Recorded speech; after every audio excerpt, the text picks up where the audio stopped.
Updating your firmware requires you to download two different files from the website. Often customers get confused, they download the firmware file and then it will not open. The firmware file is only the data that transfers from your computer to the BodyBeat hardware. But to get that data to your BodyBeat hardware, you'll actually need the BodyBeat USB software. Open your browser and go to www.bodybeat.net. In the Quick Links section on the left side, you'll see links to Tempo Map Tool, sync software for PC, sync software for Mac, and the firmware update. Download the software for either PC or Mac and save the file somewhere where you'll remember.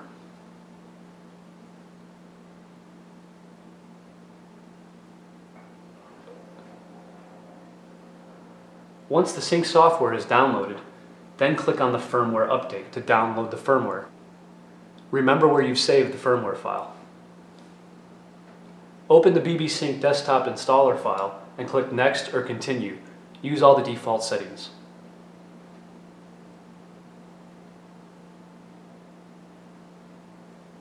Once the desktop software is installed, you should see a blue metronome icon on your desktop.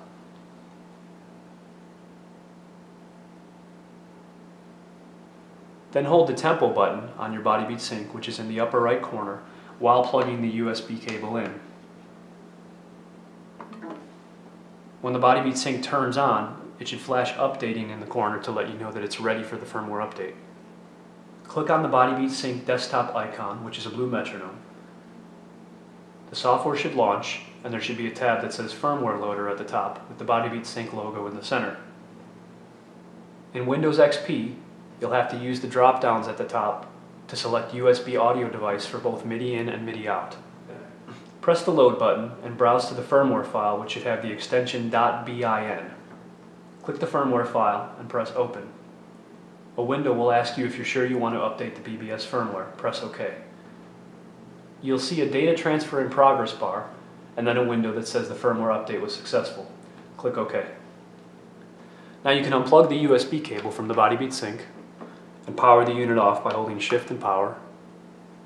To check that you've successfully updated the firmware, hold the Mode button and then power on. This unit flashes 1030, which means I'm version 1.3.